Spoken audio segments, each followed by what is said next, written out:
కార్యకర్తలకి 1 by 1 meeting పెడుతూ మీరు అండగా ఉండండి పార్టీకి, త్వరలో మన పార్టీ అధికారంలోకి వస్తే కళ్ళు మూసేలోపు 3 సంవత్సరాలు అయిపోతాయి అనేసి అయితే మంచి హామీ కూడా ఇస్తున్నాడు ఆయన. అయినా సరే ఎందుకు 1 బై 1 నాయకులు బయటకు వెళ్ళిపోతున్న పరిస్థితి అంటే ఏం చెప్తారు?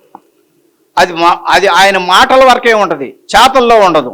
ఎందుకంటే మాలాంటి నాయకులతో ఏ రోజన్నా అతను మాట్లాడగలిగాడా? ఇప్పుడు మేము వెళుతున్నాం, ఎందుకు వెళ్తున్నాం అనేటటువంటిది అడిగారా? మా సమస్యలు అనేకం చెప్పాం, ఏ రోజన్నా పరిష్కారం చేశారా? ఏకాడికి దాచుకుంటాం అనేటటువంటి మేరుగు నాగార్జున నాయకులను, సురేష్ లాంటి నాయకులను, లేకపోతే ఇంకొక రెడ్డినో వాళ్ళకి దోషి పెడుతుంది తప్పితే, ఒక మైన్స్ ఒక రెడ్డికి ఇస్తారు, అది పేరేంది ఆరోగ్యశ్రీ ఒక రెడ్డికి ఇస్తారు, లేకపోతే ఇంకొక ఏదన్నటువంటి ఒక దోసుకునేటటువంటి వనరులు ఉంటే ఇంకొక రెడ్డి గారికి ఇస్తారు. ఇట్లాంటి వ్యవహారాలు తప్పితే ఏ రోజన్నా సరే దళితులకు కానీ పార్టీలో ఉన్నటువంటి క్యాడర్కి కానీ న్యాయం చేసినటువంటి పరిస్థితి ఉందా? 5 సంవత్సరాలు ప్రతిపక్షంలో ఉండి పనిచేసి 5 సంవత్సరాలు అధికార పక్షంలో ఉంటే ఏ ఒక్క రోజన్నా ఒక ఆఫీసర్ మా మాట విన్నాడా? ఫోన్ చేయగలిగామా? అదేమంటే నా సెక్రటరీస్, నా సచివాలయాలు, నా వాలంటీర్స్, ఈ సచివాలయాలు వాలంటీర్స్ ఉంటే ప్రభుత్వంలో పని చేయించుకో, ఇబ్బంది లేదు. కానీ పార్టీ పరంగా పార్టీ క్యాడర్ని బలిష్టం చేయకుండా, పార్టీ క్యాడర్ని సమస్యలు పరిష్కరించకుండా, పార్టీని బలపరచకుండా, పార్టీని బలోపేతం చేసుకోకుండా, పార్టీ కార్యకర్త దగ్గర నుంచి నాయకుడి దగ్గర, ఆది నాయకుడి దగ్గర నుంచి కింద కార్యకర్త వరకే పార్టీ స్ట్రాంగ్గా ఉంటేనే ఈరోజు పార్టీ పటిష్టంగా ఉంటుంది. ఈ రోజు మళ్ళా అయిపోయినటువంటి తెలుగుదేశం పార్టీ ఈ రోజు అధికారంలోకి వచ్చిందంటే ఎవరు పుణ్యం? పార్టీ కార్యకర్తలు, తెలుగుదేశంలో ఉన్నటువంటి నాయకత్వం, తెలుగుదేశంలో ఉన్నటువంటి కన్స్ట్రక్షన్, ఆ విధమైనటువంటి కన్స్ట్రక్షన్ ఫస్ట్ నుంచి ఎన్టీ రామారావు గారు మొదలుకుని ఇప్పుడు ఉన్నటువంటి నాయకత్వం వరకు చాలా గట్టి పునాదులు వేసి దాన్ని అట్ల విధంగా కన్స్ట్రక్ట్ చేశారు. కాబట్టి ఇప్పుడు ఈ రోజు మళ్ళా అధికారంలోకి వచ్చింది. ఈ రాష్ట్రానికి ఒక రాజధానిని ఏర్పాటు చేస్తూ ఉంటే నువ్వు 3 రాజధానులు అనేటటువంటి ఒక పాట పాడితే ఏమనుకుంటారు ప్రజలు? నా గుంటూరు జిల్లాకు మాకు ఒక అవకాశం వచ్చింది, రాక మేము వదులుకుంటామా? లేదు, మా ఇంటి పక్కకు ఒక మంచి గని వచ్చింది, బంగారపు గని, మేము వదులుకుంటామా? మా గని తీసుకెళ్ళి ఇంకో చోట పెడతానంటే? అదిగాక ఏదైతే రాజధాని ఉందో ఆ రాజధాని అనేది రాష్ట్రానికి సెంట్రల్ పాయింట్గా చూసి పెట్టారు. దాన్ని నువ్వు ఒప్పుకున్నావు ప్రతిపక్షంగా ఉన్నప్పుడు, అసెంబ్లీ సాక్షిగా. అసెంబ్లీ అంటే ఏంటి?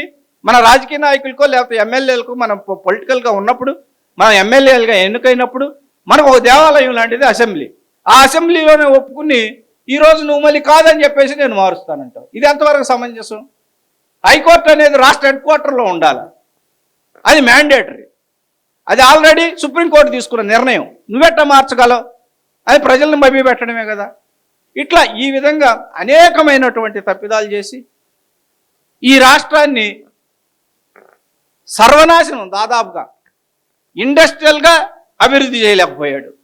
ఊరక బటన్ ద్వారా కొంత పంచినప్పటికీ, కొంతమందికి పేదాభిక్కి వారికి ఉపయోగం జరిగినప్పటికీ, కానీ రాష్ట్రం ఆర్థికంగా అభివృద్ధి చెందడంలో మాత్రం పూర్తిగా విఫలమైందని చెప్పేసి నేను చెప్తా ఉన్నా. అంటే ముఖ్యంగా వైసీపీ నుండి బయటకు వచ్చిన నాయకులందరూ కూడా జగన్మోహన్ రెడ్డి దగ్గర అయితే క్వార్టరీ ఉంది, క్వార్టరీ వ్యవస్థ ఉంది, ఆ క్వార్టరీ వల్ల పార్టీ నాశనం అయిపోతుందని చెప్తున్నారు.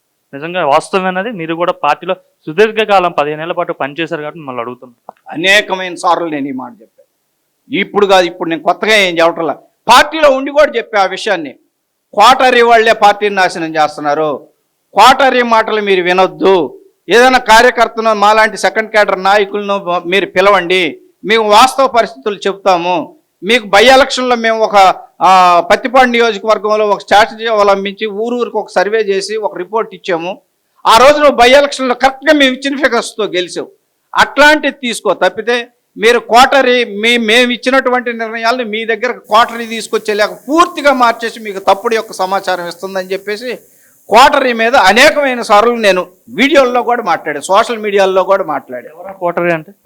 ఎవరున్నారు క్వార్టరీ? సజ్జల రామకృష్ణారెడ్డి గారు చుట్టూ ఉండేటటువంటి క్వార్టరీ, కేఎన్ఆర్, ధనంజయ రెడ్డి గారు, అప్పిరెడ్డి గారు, అంతా వీళ్ళే.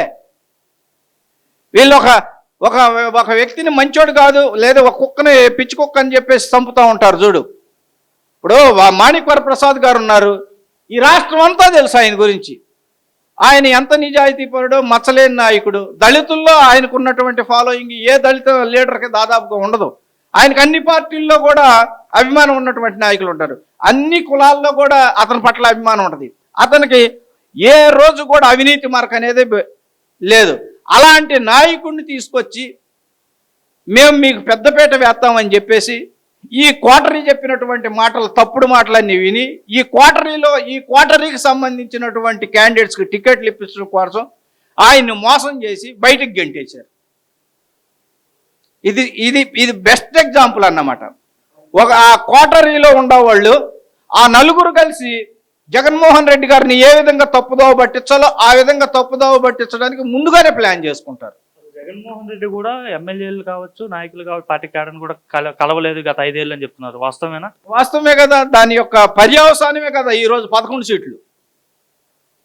ప్రజాస్వామ్యంలో ఎమ్మెల్యే ఉండాలి, కార్యకర్త ఉండాలి, జిల్లా ప్రెసిడెంట్ ఉండాలి, జిల్లా పరిషత్ ప్రెసిడెంట్ ఉండాలి, కౌన్సిలర్ ఉండాలి, కార్పొరేటర్ ఉండాలి, మేయర్ ఉండాలి. అంతేగాని నేను ఒక్కడే ముఖ్యమంత్రిని, నేను చెప్పినట్టు రాష్ట్రం అంతా జరగాలి, రాజకీయ పరిపాలన జరగాలంటే కుదరదు కదా. ప్రజల్లో నుంచి వచ్చారు ఎవరు? ఎమ్మెల్యేలు కూడా ప్రజల చేతకు వెన్నుకోబడ్డా వాళ్ళేగా. ఆ ప్రజల యొక్క సమస్యలు తీర్చాలంటే నిన్ను ఈ ఎమ్మెల్యేలంతా ఎన్నుకుంటేనేగా నువ్వు ముఖ్యమంత్రి అయింది. కాబట్టి ఈ ఎమ్మెల్యేని పిలిచి మీ సమస్యలు ఏంది, మీ నియోజకవర్గంలో ఏ సమస్యలు ఉన్నాయి అని చెప్పేసి మరి మాట్లాడేటటువంటి అవకాశం కల్పించాలి కదా. మీరేం నియంత కాదు, మీరేం రాజులా పరిపాలించడానికి రాజుగా ఎన్నుకోవాలా మిమ్మల్ని. మీది ఒక డెమోక్రసీ. ప్రజాస్వామ్యంలో మనం టాప్ టు బాటం ప్రజాస్వామ్యబద్ధంగా రాజ్యాంగబద్ధంగా ఎన్నికయ్యి నువ్వు రాజ్యాంగబద్ధంగా పరిపాలన చేస్తానన్నప్పుడు నువ్వు ఎమ్మెల్యేకి ఎందుకు ఇంటర్వ్యూ ఇవ్వు, మంత్రికి ఎందుకు ఇంటర్వ్యూ ఇవ్వు? ఆ 4-5 క్వార్టరీ చెప్పిన విషయాన్నే నువ్వు కన్ఫర్మ్ చేసి వీళ్ళ మీద రుద్దుతావా? ఈరోజు ఏమైంది పరిస్థితి ఒకసారి వెనక్కి చూసుకోవాలి కదా. మళ్ళీ పార్టీలో కూడా వాళ్ళకే మళ్ళీ ఇప్పుడు పెద్ద పెట్టేసి నువ్వు వాళ్ళని ముందుకు పంపితే చీచి అన్న వాళ్ళని మళ్ళీ ఈరోజు పొలిటికల్ అఫైర్స్ కమిటీలో వేసి దానికి లీడర్గా మళ్ళీ ఆ దొంగలనే పెట్టేస్తే మరి ఏ విధంగా పార్టీ ముందుకు నడుపుతాం? ఆ పార్టీని ఏ విధంగా నమ్మాలి? ఆ పార్టీలో ఏ విధంగా మేము ఉండాలి? పార్టీలో నెంబర్ 2 అని చెప్పుకున్న వ్యక్తి విజయసాయి రెడ్డి, అట్లాంటి వ్యక్తి కూడా బయటకు రావడానికి కారణం ఏంటి, ఏం చెప్తారు? క్వార్టరే అంటే ఆయన కూడా క్వార్టరీలో క్వార్టరీ కొంచెం ఆయన ఢిల్లీలో ఉండడం వల్ల ఆయన మీద కూడా అదే ఈ క్వార్టరీలో ఉన్న వాళ్ళు కొంతమంది ఉన్నారు. ఆయన కొంచెం పార్టీని కాస్త ప్రక్షాళన చేస్తానికి ప్రయత్నం చేస్తాడు, వాస్తవాలని ఆయనకి చెబుతాడు. కానీ ఇట్లాంటిది మరి ఆ క్వార్టరీలో మిగిలిన వాళ్ళకి నచ్చదు. కాబట్టి ఆయన్ని కూడా ఈ విధంగానే ఏదో ఒకటి చెప్పేసి ఆయన్ని కూడా బయటకు పంపడానికి కారణమైన. అది నేను చెప్పేది కదా, ఆయనే చెప్పాడు.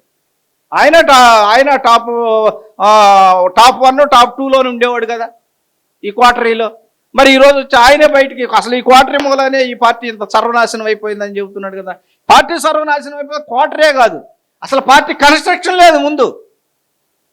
ఏదో అప్పుడున్నటువంటి వ్యాక్యూమ్ వల్ల, వైఎస్ రాజశేఖర రెడ్డి గారి మీద ఉన్నటువంటి అభిమానం వల్ల, కాంగ్రెస్ పార్టీ ఏదో ఈ రాష్ట్రాన్ని విభజించింది అనేటటువంటి కారణాలతో రాజశేఖర రెడ్డి గారు అబ్బాయిగా ఒకసారి చూద్దామని చెప్పేసి ఒకసారి అవకాశం ఇస్తే ఆయన అవకాశం ఇచ్చిన సద్వినియోగం చేసుకోకపోగా మాలాంటి నాయకుల యొక్క భవిష్యత్తుని అంధకారం చేసేసాడు. ప్రభుత్వంలో పెద్ద ఎత్తున అవినీతి జరిగింది, స్కాములు జరిగాయి, లెక్కర్ కావచ్చు, ఇసుక కావచ్చు, పెద్ద ఎత్తున స్కామ్ జరిగిందని చెప్తున్నారు. వాస్తవేనా? మీరేమనుకున్నారు? మీరు ఆ పార్టీలో ఉన్నారు కాబట్టి అడుగుతున్నారు. ఆ స్కాములు జరిగిన మాట వాస్తవమే, కానీ అది కొంతమందికే. నేను చెప్తున్నాను కదా, ఇప్పుడు ఈ క్వార్టరీలో ఉన్న వాళ్ళకి అంత తలొక్క కాస్త అప్పచెప్పారు, ఒక్కొక్క వనరు ఒక్కొక్కరికి అప్పచెప్పారని. ఇప్పుడు సపోజు మైన్స్ ఉంది, పెద్దిరెడ్డి గారు అప్పచెప్పారు. నువ్వు పెద్దిరెడ్డి గారి మీద మన ఇప్పుడున్నటువంటి చట్టాలన్నింటినీ ఉపయోగించి ఇప్పుడున్నటువంటి వ్యవస్థలు ఉన్నాయి, గవర్నమెంట్ వ్యవస్థలు, ఈడీ కానీ, సిబిఐ కానీ, ఏసీబీ కానీ, ఇట్లాంటి వ్యవస్థలను వాడాలా, ఎంక్వైరీ చేయించాలా, తప్పుని బయటికి తీయాలా. ఇది చేసి ఏదైతే దోసుకున్నారో దాన్ని అంతా కక్కించి గవర్నమెంట్కి జమ చేయాలా. అది ఎవడైనా కావచ్చు. లిక్కర్లో కూడా పెద్ద ఎత్తున అవినీతి జరిగింది. ఎందుకంటే డిజిటల్ మనీ వాడకుండా క్యాష్ వాడారు కదా గవర్నమెంట్ మద్యం షాపుల్లో, అక్కడ కూడా పెద్ద ఎత్తున జరిగిందని చెప్తున్నారు స్కామ్. నిజమే కదా. ఇప్పుడు గవర్నమెంట్కి ఏదైనా సరే పేపర్ పూర్వకంగా ఉండాలి. నువ్వు ఎంత ఇస్తున్నావో వాడు ఎంత తీసుకుంటున్నాడు, క్యాష్ ఏంటి? ఏదైనా సరే గవర్నమెంట్ పరంగా ఉంటే డీడీ కట్టమంటారు, లేదా చెక్ రూపంలో ఏంటమంటారు, లేదా ఫోన్పేలు చేయమంటారు. ఇది ఎందుకు తీసేశారు? ఇక్కడే పెద్ద స్కామ్ లా కనపడుతుంది కదా, ప్రతి సామాన్యుడికి అర్థమవుతుంది కదా. ఆల్రెడీ ఇందులో మిథున్ రెడ్డి పేరు బయటకు వచ్చింది, ఇంకా ఎవరు ఉండే అవకాశం ఉంది వెనకతల? వెనకుండేది ఎవరుంటారండి? ఎవరుంటారు ఉంటే నాకు తెలిసి మన సజ్జల రామకృష్ణారెడ్డి ఉంటాడు. సజ్జల రెడ్డి పాత్ర లేదా? ఎవరు? జగన్మోహన్ రెడ్డి గారి. జగన్మోహన్ రెడ్డి గారికి తెలియకుండా ఇంత పెద్ద స్కాములు జరుగుతాయా? ఇంత పెద్ద స్కాములు జరుగుతుంటే ఇంటెలిజెన్స్ ఊరుకుంటుందా? అంటే సీఎంకు చెప్పదా? సీఎం ఇంటెలిజెన్స్ను వాడుకోడా? గుడ్డిగా నువ్వు పరిపాలన చేసేవి ఈ రాష్ట్రాన్ని. ఈ దోపిడీ అంతా ఈ దోపిడీ దొంగలే, వీళ్ళంతా పార్ట్నర్షిప్పే. ఈ పార్ట్నర్షిప్ ప్రకారమే పంచుకుని ఉంటారు నాకు తెలిసి. అయితే ఒక్కొక్కళ్ళ మీద ఇది చేయాలి. ఇప్పుడు భారీ స్కాములు ఉన్నాయి. ఇంకా సోషల్ వెల్ఫేర్ డిపార్ట్మెంట్ అయితే ఒక లాస్ట్ 3 years అయితే అసలు దోసేసుకోవడమే. ఈవెన్ సస్పెండ్ అయినటువంటి లెక్చరర్స్ని ప్రిన్సిపల్స్కి కూడా పోస్టులు ఇచ్చారు. అవి డబ్బులు తీసుకుని పోస్టులు ఇచ్చాడు నాగార్జున అని చెప్పేసి పూర్తి సమాచారం ఉంది గవర్నమెంట్ దగ్గర. ఈరోజు ఎంక్వైరీ చేస్తే అతను ఆస్తి ఇంతకుముందు ఎంత, ఇప్పుడు ఎంత, ఎక్కడెక్కడ ఆస్తులు కొన్నాడు. ఈరోజు హైదరాబాదు విశాఖపట్నంలో అతను బ్రహ్మాండంగా రియల్ ఎస్టేట్ చేస్తున్నాడు. ఎక్కడి నుంచి వచ్చినాయి డబ్బులు నీకు? నువ్వు ఆఫ్టర్ ఆల్ ఒక లెక్చరర్గా పనిచేసేవాడు విశాఖపట్నంలో, నీకు ఎక్కడి నుంచి వచ్చినాయి ఆస్తులు, ఇన్ని ఆస్తులు?